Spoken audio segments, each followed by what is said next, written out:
Your final score 38-28 as the Eagles fall to the #1 team in the country. Bazinski takes the snap, looks to the right side, fires across the middle, hauled in for the score! The Eagles survive! The score today, the Tippin Dragons 55, the Ashland Eagles 30. The AU Eagles, they claim the America's Crossroads Bowl 23-20. Everything that happened in the 2023 season was that team. The 2024 season chapter has yet to be written.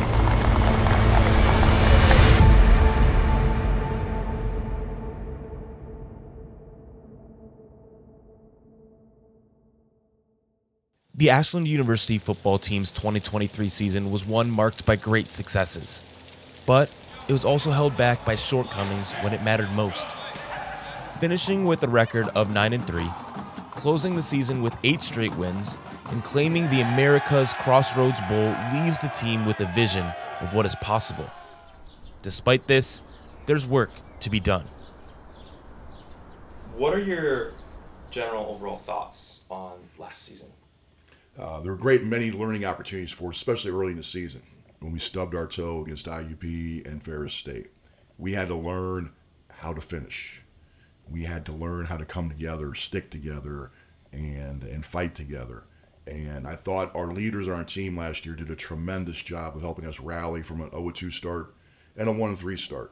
And we rattled off 8 in a row, ended with school's first bowl win in history, the conference's first bowl win in school history. So there were a lot of superlatives at the end of the year in the 9-3 campaign. But as we look at it, there were some goals that were unfulfilled. And so our mantra in the offseason has been to try to get back and go beyond what we did last year. So I was happy as a start, but there are some things to build upon for sure. So the biggest thing we had to do in the offseason was get bigger and stronger and more powerful and just develop our bodies. And so I really challenged the guys at the end of the season and beginning of the winter, and they responded. The 3 lifts we tested, the power clean and the bench and the squat, the energy and the esprit de corps, to quote a Tim Rose mantra from this spring, was so tremendous. I'm getting chills about it right now talking about it.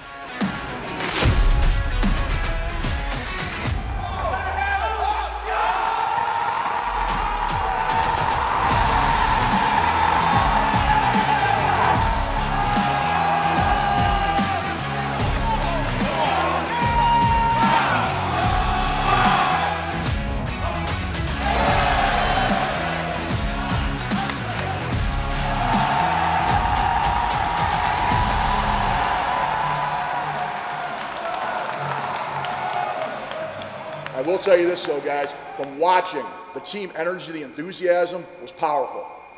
And I'll tell you what, whoever was squatting over here, was it Zane Swackhammer? Yes, Swag. Okay? All I know is I saw about 100 guys rallying around that guy, and they helped you get those last 2 reps. So the next step now in the whole process is spring ball. Carry over those gains you just made. Show us on the field. Claim your spot. Claim your spot. Family on 3, 1, 2, 3. What do you think guys have to do to prove themselves this spring? Ultimately perform in as close to a game situation they can as far as talking scrimmages. So when we evaluate tape in the spring, you can evaluate practice, which we do every single day. We correct off of it. We give kudos off of it, and so on and so forth. But also you need to understand practice is a controlled environment. So trying to get him in an environment that's as close to a game situation as possible, you got those 3 scrimmage opportunities that we have. So that's more than anything else, is you just get a chance to put people in those situations and see how they react. Some sink, some swim right away. Scrimmage format. 9 o'clock, we'll go with field goal PAT like we normally do in practice. Always try to give you something to think about here before scrimmage. Today, kind of the topic is don't be afraid to fail. Don't waste your energy worrying about losing. Concentrate that energy towards your effort to win. Valor grows by daring. Fear by holding back. Dare and you might, hold back and you never will. So dare to be great. Yeah, it's going to break. 8:40, guys. 8:40, team stretch. Get it up. Get a family on 3. 1, 2, 3. Hey, you Eagle Jacks, are you ready? Yes. Hey, you Eagle Jacks, who's ready? Let's go, come on, boys. Walk back on 3. 1, 2, 3, walk back.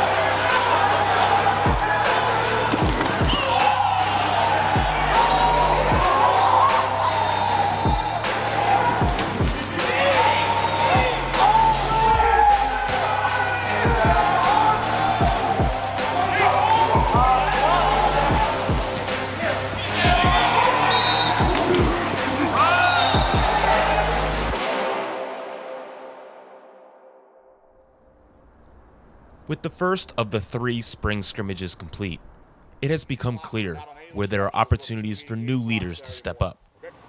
One of these opportunities is seen in the running back room. Yeah, last year Larry and Gio were some of the best backs in the conference.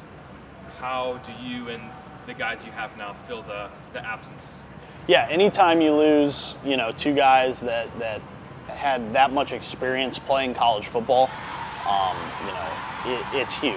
And, it's something that you can't, you definitely take for granted when you have them, because when now you don't have those guys, right, there's a lot of unknown right now. So like the theme of the spring has been, hey, potential, right? Like this room has the potential to be really good. We've got a really good group of kind of like some guys that are super serious in the meeting room, right? Super serious on the field, and then some guys that are, they like to have fun. They're loose, right? That always having fun, right? So like I think that dynamic really blends together really well. And when it's time to go, they're all locking in meetings on the field and practice, right? All that good stuff. But it's been a lot of fun to coach them because they're all a little bit different in their own ways. But yeah, fun. We're all versatile. We all got different things that we bring to the table, and each one of us have a different type of, game that we can help Ashland be successful. All 3 of us kind of have like different skill sets, which is nice for our team. So we've just got 3 guys that can really play football, and we've got some supporting guys too that, God forbid something happens to one of us, it's not going to be any drop off really. We like to joke around. It's like a tight group, so we all know each other personally. Yeah. So can you speak on each of the guys in your room and their strengths? Yeah, the first guy that comes to mind is, Pat Blueball. He's coming back for, his 5th year. He's really taken on the leadership role of the room. And his running style is kind of a slashing style, and he's definitely progressed when he first came in here 4 years ago. So he's been a good guy to kind of lead that room, through the spring here. Ty Stevenson and Alana Kamara are both kind of baby bulls ready to go, and they're hard chargers. Their running styles are similar. Then you go to a guy like Ty Stevenson, who he has all the physical tools, right? He is a downhill forceful runner that he's gonna his mode is to run through you, and that's awesome to have, right? You look at a guy like Lando Kamara, who has taken some of the biggest strides I've seen in the program. Like similar to Pat, he puts a chip on his shoulder and say, "Okay, give me the opportunity. I'm going to perform." Ty and Lando are similar. Pat's a nice little kind of leader in there to kind of give a little change of pace, but they're all competing like crazy to become that guy this spring or this summer, excuse me. Yeah, it's obviously everybody wants to be the guy, right? Everybody comes to play college football to be the guy, right? They're competing for a spot, right? And like they're all going to tell you, it's open. The time and the opportunities that we have are limited, so we're all putting our best foot forward each play. We had 2 good seniors leaving, so everybody knows the job's up for grabs. So we each go every day hard and try to compete for the same spot. But I like the competition though between all of us in the group. We all know that at the end of the day, it's a 1-back, it's a 2-back, and we all just pushing each other to be the best version of ourselves. And we are really looking forward to kind of seeing these young guys, get a chance to get out there and be the running back, right? They've paid their dues, right? You know, Pat Blueball's paid his dues, right? You know, these guys, Ty, Lando, Dema, right, Keo, they've all kind of been in the program for a few years and have been waiting to have this opportunity, and now it's you know, it's really exciting to kind of see them, you know, go through spring ball and hopefully, you know, have a great summer and be ready to go for fall camp. With new seasons come new strengths and weaknesses. Last year's season for AUFB displayed a strong special teams unit that changed the game, even making a name for themselves at the national level. What do you think the importance of having an effective special teams unit is? That's the biggest phase, I think, in the game. That's gonna, when it's tight like that, that's gonna win and lose your game.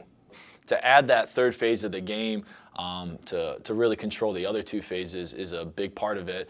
And I think when you have good special teams, it stands out and it really makes a difference in the football game.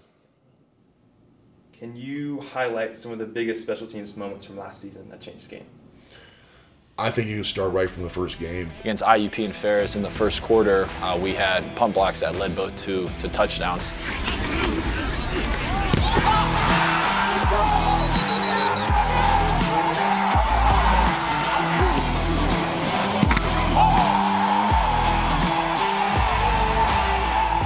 Des takes one to the house.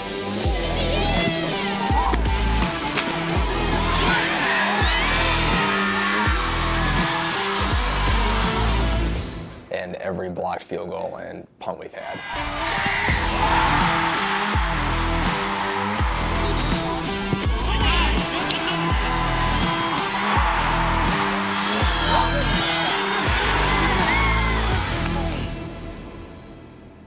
What do you think made the biggest difference in last year's special teams group? The buy-in from the players. The buy-in from the players, without a doubt. Yeah, so last year's special teams, I think we did right with the coaching staff by focusing on the little things, you know, fundamentals within each special teams unit that we have, all the way from kickoff to punt block. Well, it goes down to Coach Geiser with making it important. This spring of 22 or 23, we've worked on it all season and spring, and it showed up. Great job by him. And us as coaches, too. And really our players, though. They did phenomenal. Who do you think made the biggest difference on special teams last year? Yeah, you look at how great our special teams units were last year. A key guy that comes up in mostly every single special teams unit is Tony Panunzio. He won Special Teams Player of the Year for the team. So I think his confidence really grew from achieving on special teams, becoming a key member. And then he got an expanded role on offense and became a key performer as a receiver. So I came here.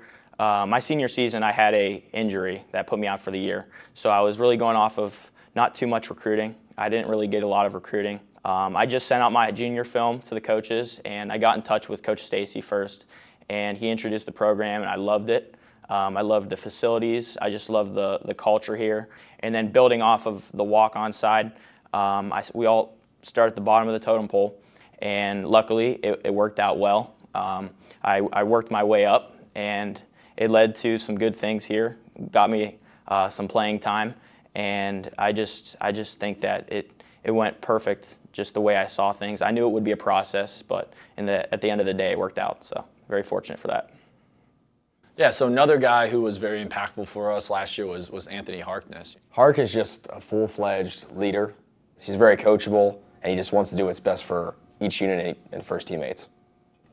So coming in as a walk-on, I came in during the COVID year, so we had my whole freshman year was just practicing. People started getting hurt, and so for our spring game, I was the second string safety. I was thrown in quick, but like special teams is an important part because that helped me get on the bus. Like I was moved back down to third string.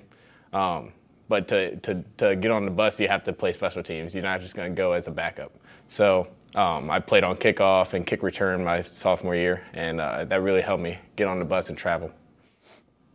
And what do you think the biggest difference in last year's special teams group was? Our motivation and our idea of going out there and our desire to doing some big things for the game and changing the entire attitude of the game. We took that perspective and we really emphasized it. Changing the game. One play drive can make or break a team, like I said. And it really did show last year. So this upcoming year, it's going to be the same way. We're building on it. Last year we did great things, but we're not very satisfied with what we did. So I'm looking forward to how it'll play out next year. So.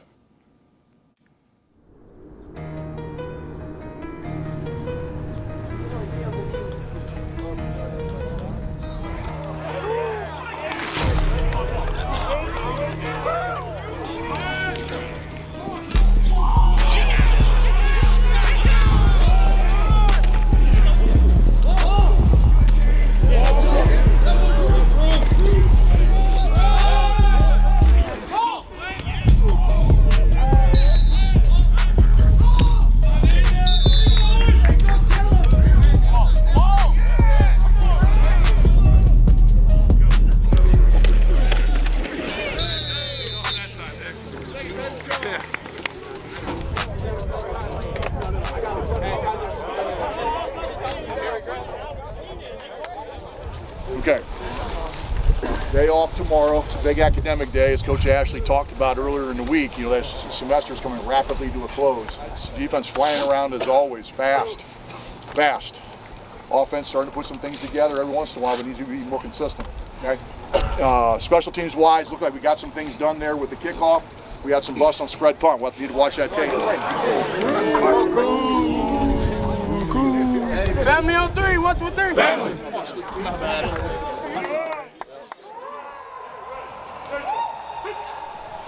Despite the new leaders and strengths of this team emerging, one position group's players and coaches have remained a constant: the defensive line. Well, currently I'm going into my 34th season as an Ashland College, Ashland University coach. And then for 3 years I coached at an inner city school in Hamilton, Ohio, Hamilton Garfield. Left there, came to Ashland. It was only going to be a stopover because I was trying to get to the northeastern part of the state where my family was from. And it ended up becoming home for a lot of good reasons. One, because of the job, okay, and the biggest part was the community in itself. Can you tell me a little bit about Christian's story on the team? I believe Ashland University was the only team that was actually looking at Christian. There may have been others that I don't know about, okay, but he was on our radar. I had 3 occasions where I was going to watch Ashland High School play other schools, okay, looking at defensive linemen from those other schools. And while there, the person that kept popping up was Christian, okay? And a lot of it was just his effort to the ball, okay? You know, you can coach a lot of different things as far as players are concerned when we talk about skills and things like that. But there are things that you can't coach, and one of them is a person's desire. A lot of times we talk about the heart of the champion, all right? And he's got that heart of a champion. He just continuously goes. He gives you all that he has, all right? Here we go.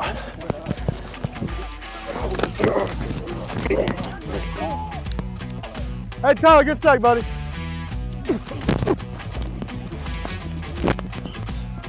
Read that like a book. Kind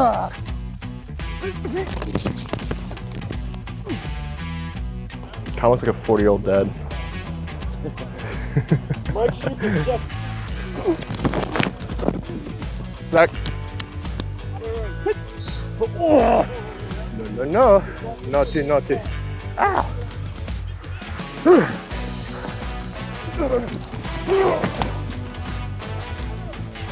That's 2. I'm not jumping.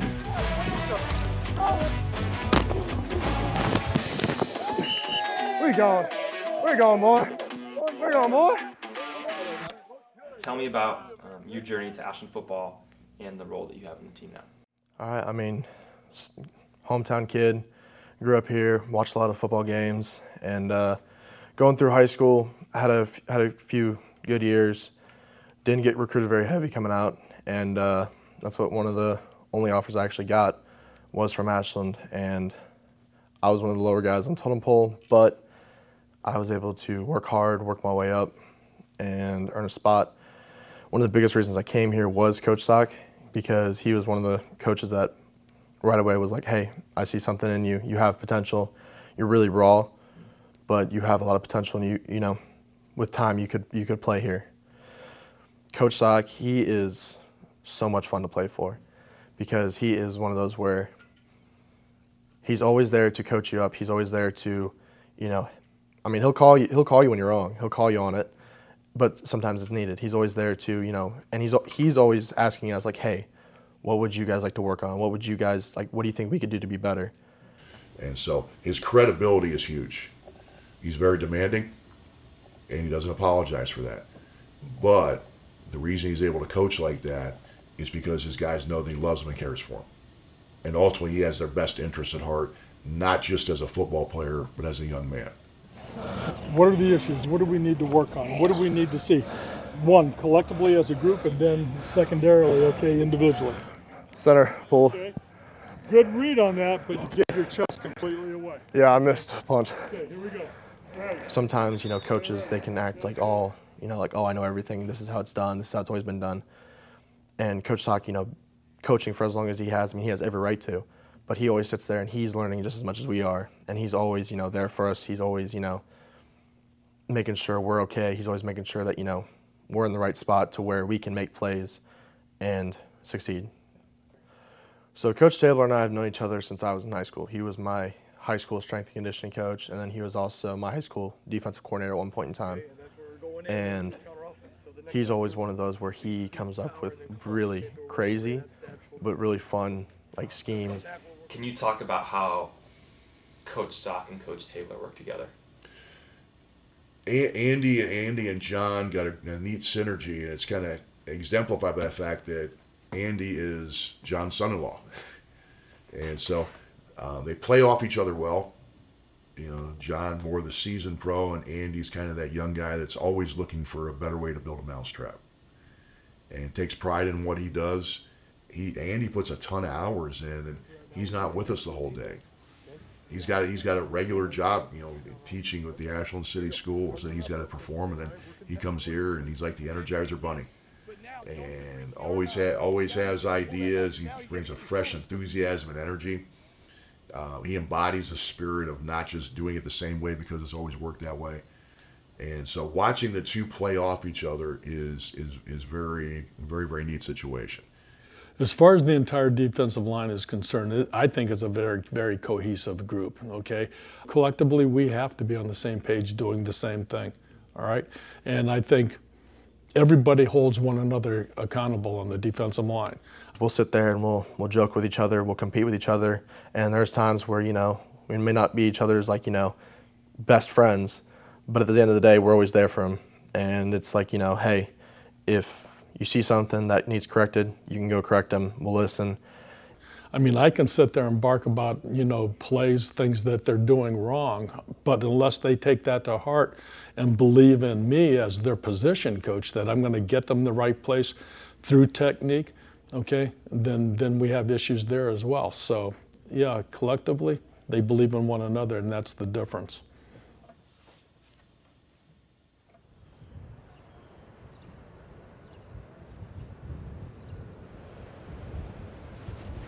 Thank you.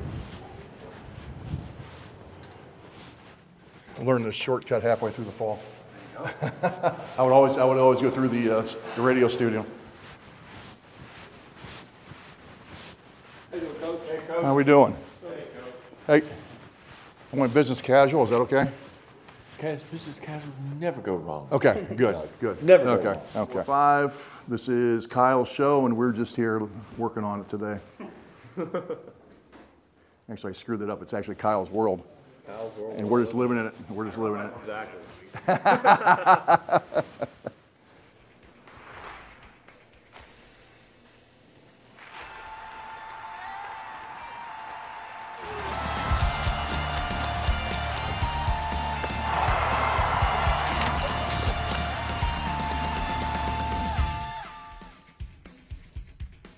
Hello and welcome to the final episode of the Doug Geiser Show for the 2024 spring season, brought to you by the Ashland University Journalism and Digital Media Department. I'm Miles Irvin, and as usual, I'm joined by the head coach of the Eagle football team, Doug Geiser. Coach, thank you so much for sitting with me here I appreciate it. Thank you, Miles. Now, obviously, with the team having an opportunity to compete in spring scrimmages, you get a chance to address how the team is looking ahead of next season. How, from your view, is the team looking through the opening 2 scrimmages? Through the opening 2 scrimmages, I think in a lot of respects we're ahead of some things we had at this point last year. It's great to see the level of understanding really increase. And there's a lot of light bulb moments, especially for the young kids in spring practice. You know, they're just looking to hang on when they come in last August, and you know, because we're already getting ready for the first game. So that's the neat thing for me as a coach, is seeing how much they progress just in that respect, because now it allows their talent to show through. Here, I'll tag this off to you there, Trevor. Yeah. Welcome back to the Doug Geiser Show. I am currently joined by quarterback Trevor Bazinski, who started for the team this past fall. First off, thanks, Trevor, for sitting down with me here today. Yeah, no problem. Thanks for having me back. To hop straight into things, when looking at the spring from a player perspective, what are some of the main goals for the team? As a player in the spring, we like to look at the why of things are done. So really getting the wrinkles ironed out as much as you can, looking at the little details of certain plays and all that kind of stuff. Now I am alongside defensive tackle Colin Strong. Colin, thanks for joining me here today. Hey, thanks for having me. Now, in the fall, you guys were able to find a lot of success, but did fall short of an appearance in the NCAA playoffs. Has that created a deeper dive for the team heading into next season? It does, especially some of the older guys. I think the 22 season was when we went to the playoffs. We've tasted that. You know, we have that taste in our mouth. We know what it takes to get there. Coming up a little bit short of that this year, we want to get back, right? The goal is always to win a national championship, and that's what we're shooting for. But yeah, we're working very hard to get back to the playoffs. Coach, it's time to wrap up our spring special of the Doug Geiser Show. It has been a pleasure to have you on AUTV all season long. Now, lastly, Coach, with the final spring scrimmage coming on this Saturday, April 20th, what are some things you hope to see with this team? Well, what we're going to do, we actually just held our draft 1 hour ago. And so we divided the captains up. They drafted the team. They drafted coaching staff. They drafted support staff. So we are going to play a true purple and gold scrimmage. Myself as a head coach, I'm the only guy that was not drafted. I am Switzerland. So I'm going to come out a winner no matter what. I'm on the winning team. You'll see me on the winning sideline. But we're going to, and after 14 practices, our last one being tomorrow, it's nice to be able to let the guys go out and just compete in the game they love. Make it base offense, base defense. Let them go out and play. There is a prize for the winning team. They're getting shirts. Okay, great. The losing team's getting nothing. Yeah. But more importantly, it looks like we're probably going to maybe give the winning team a get out of conditioning free card maybe once during training camp. So that's been actually the more popular prize amongst that. So it'll get pretty heated this Saturday at 1 o'clock. Well, Coach, I appreciate you sitting down with me here today. I appreciate it. Thank you. That was today's spring episode of the Doug Geiser Show. With signing day over and spring scrimmages coming to a close, the team next looks to shift gears in preparation for summer practices in the 2024 fall season. So we'll see it. Yeah. Thanks, everybody. You guys did a great job. You guys did a great job. John, do you know where this is?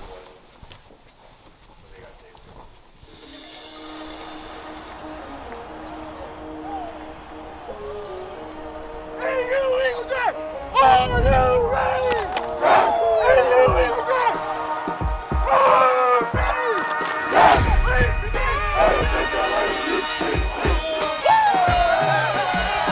Let's go! Halfway!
Well done. Well done. Very, very, very hotly contested. I appreciated the energy and the enthusiasm, getting after each other a little bit. Remember, at the end of the day, it's all Team Ashland. We're all Eagles at the end of the day. Congratulations to the Purple Squad. Congratulations to the Purple Squad. We have our players of the game, offensive and defensive players of the game. Defensive player of the game, defensive end, Pickerington Central, Kendrick Mensah.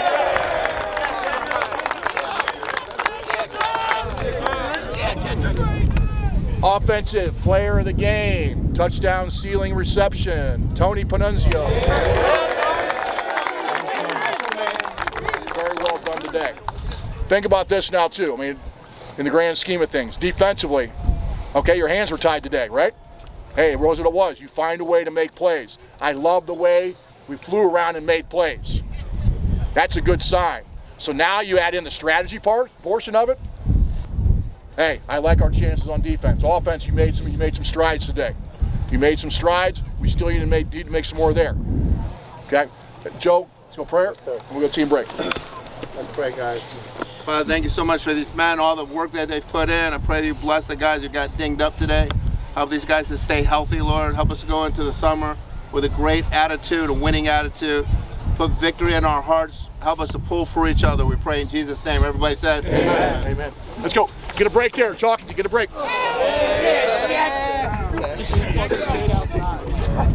Family on three. 1, 2, 3. Family. Best play of the game right there. How do you feel after the completion of this year's spring season? I'm encouraged. I think in a lot of respects, we're ahead of where we were at this point last year. If you look at the three aspects, special teams definitely. Special teams was a big key for us during the season. Last year during the spring, it was all fundamentals. We didn't do any scheme stuff at all. We're at the point this spring we're able to incorporate some of the schemes for, each team basically got a week during spring practice. So we're ahead in that respect. I think the understanding the players have and what we're trying to accomplish as we change the game on special teams. Defensively, Coach Rose always has some wrinkles he's looking to incorporate, and so he's got a lot of that stuff on tape. I think defensively we're going to be fast, just like last year, really athletic, and it's nice to have that defensive line back. They've kind of set the tone the whole spring. That's a good place to start. A good place to start with your defense. And then offensively, I think we're a little bit further ahead just because of the fact that we now know, what Trevor Brzezinski can do. There's a comfort level and a synergy between he and Coach Stacy as a play caller. So continue to kind of expand some of the things we know he's good at. How can he develop and get better at some more things to make the package even harder to defend? And so that's been nice. So I'm encouraged. I'm encouraged coming out of spring. One thing though, I know we're definitely not ready for the season yet. So we got 3 training blocks before we kick it off on September 5th. So good, we made strides where we're supposed to be, or maybe a little bit beyond. But now there's some more way we got to go as we get ready for that game. Yeah, last year you guys opened with the hardest schedule in program history, and I'd like to say that this next schedule is even harder. Can you speak to your opening handful of games next year? Yeah, it was challenging. It was a meat grinder starting the season last year. You're opening with 2 nationally ranked teams, and then you have your rivalry game. Your trophy game is week 3. That part is the same. And then you're playing 2 of the top teams traditionally, 2 of the teams that have won the GMAC since it became into existence football-wise, and ODU and Tiffin. So we still have that. We still have that meat grinder to start. And, oh, by the way, you had another rival in there, Findlay now, week 6. So for us, it's gonna. You don't want to say same old, but hey, we've got to make sure that we're ready to go right from the first game. A schedule of that ilk is why guys come to Ashland. They expect to compete in those games. They want to be in that atmosphere. They want to measure themselves against the best. Well, hey, this is the way you show it. What do you think makes a place like Ashland so special? The people. I probably didn't say that fast enough. We are blessed right now at a place. You look at the program, we have tremendous facilities. But as I tell every single recruit, I tell every single player, that's not what Ashland's about. When we first came here 21 years ago, we didn't have the Troop Center. Where we currently are filming this was a gravel parking lot. As I look to my right out in the Jack Miller Stadium, that was an intramural soccer field. But Ashland still won. What was the commonality? The people. Ashland attracts a certain special kind of person that looks for a challenge, doesn't look for the easy way out, and is willing to fight through adversity and show grit. And that's kind of what makes it that way. And it's kind of ask no quarter, give no quarter. And it's really challenging for me to be able to coach somebody like that. It's motivating for me. And you get motivated by your players. And so that's kind of a small snapshot of what makes Ashland special. Sure. Yeah. Any other final thoughts on what the team has done this spring, what they need to do in the fall, anything in between? We'll just kind of let you run. Probably the biggest thing is stay the hunter and continue to stay hungry. Realize the goals we've set, what it's going to take to get there. In order to achieve something that you didn't achieve last year, you got to work harder and do something more. If you work the same pace and the same way you did last year, you get the same result. So you got to find a way to get beyond, not necessarily always working harder, but maybe working smarter. Realize the relevance of some of the things we do in the off season, but continue to have that hunger and don't think you've arrived. We haven't done anything yet. And there's a lot of work that has to happen to prepare them physically, mentally, emotionally, spiritually before that season. So continue to understand that for the next 3 blocks, the intercession, the summer, and then training camp before we embark on Jack Miller Stadium on September 5th against IUP. Spring practice has been very rewarding overall. I'm happy with the progress we've made, but just realize that it's just another step as we make our way up the staircase there. Very good. Thank you very much. That's a wrap. Yep, good. Hopefully you got what you need. Bring it, Jerron. Bring it. Ready, hit. Oh, that's it right there. That's it.